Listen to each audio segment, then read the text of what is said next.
So what's going on, guys? My name is Mr. Dalek JD, and in this video I'm going to be showing you a really quick and simple tutorial on how to unlock a brand new wonder weapon on Dead of the Night, which is a crossbow called the Savage Impaler. So let's not waste any more time, let's jump straight into the tutorial. And before we can begin getting the Savage Impaler, you're going to want to have opened up Pack-a-Punch. If you don't know how to open the Pack-a-Punch, I have a guide linked down below in this video's description, but once we've done that, we can continue on with the steps. And around the map, we're going to be looking for 6 candles. These are going to look like this. They're shorter than normal and they're on their own, and what we need to do is go up to each of these 6 candles and melee them. You can do these all yourself, or a mixture of you and people in your game can do it, but the locations are East Hallway, where we are right now. There's also one in the music room. There's another in the East Gallery. There's one in the master bedroom next to the bed.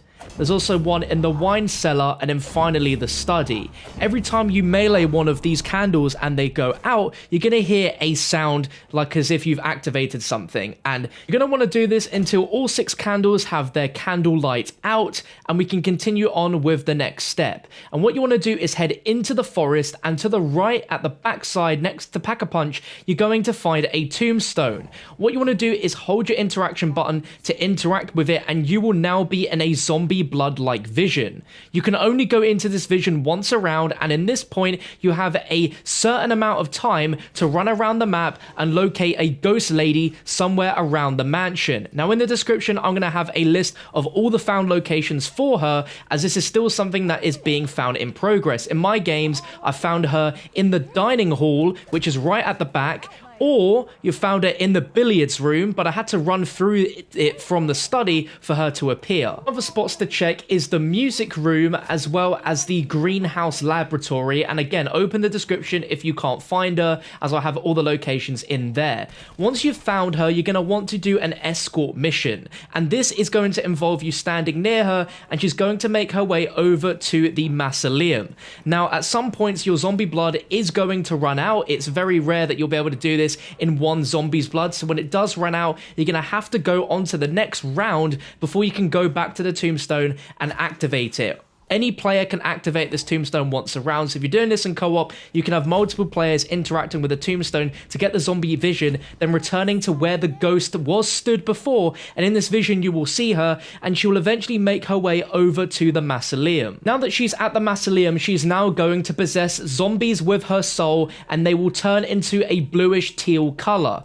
If you see any zombies like this, you'll want to be killing them in a certain fashion, and this is by using grenades such as ray fire, your shield gun, as well as shield bashes, and also your specialist weapon. There is a randomized order every time you play as to what you need to use in order to kill the zombie which has been possessed. So keep using trial and error to find out what you need in order to kill the zombie for it to drop a part. In my game, the first part dropped when I used my shield's gun. And every time you successfully kill a possessed zombie in this certain order, it is going to drop a small purple item. This is going to be a watch, a necklace, a finger ring, and an earring. In this game, it dropped a watch as my first part, which was by using the shield gun.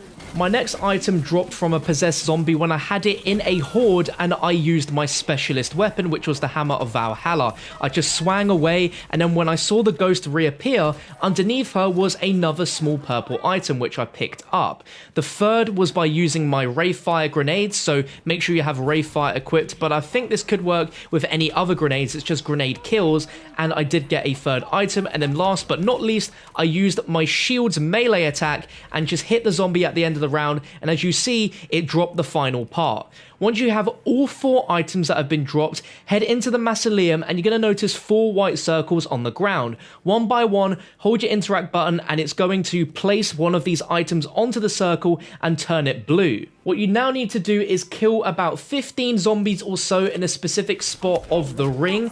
I do this by switching between all 4 of these small corners of the ring, and you'll know you're doing this in the right spot if when you're killing zombies you hear the shrieking of the lady after each kill.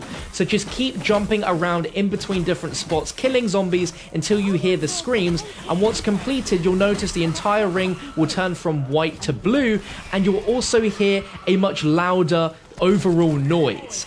When you think you've done this and all of the rings below you have turned from white to blue, you will hear a distinct sound of completion and what sounds like a door opening. And if you head down on the staircase and then interact with this bunker, it will move and you can go inside and you can pick up the Savage Impaler. It will now begin a small lockdown sequence where you have to kill a load of vampires and eventually a werewolf before it will let you out. But this is an amazing weapon. It's a crossbow that can one-hit vampires up into the late 30s. This crossbow isn't great for killing zombies generally, it takes quite a few shots, but for vampires, it will take them out with one shot. But you do have a lot of ammo.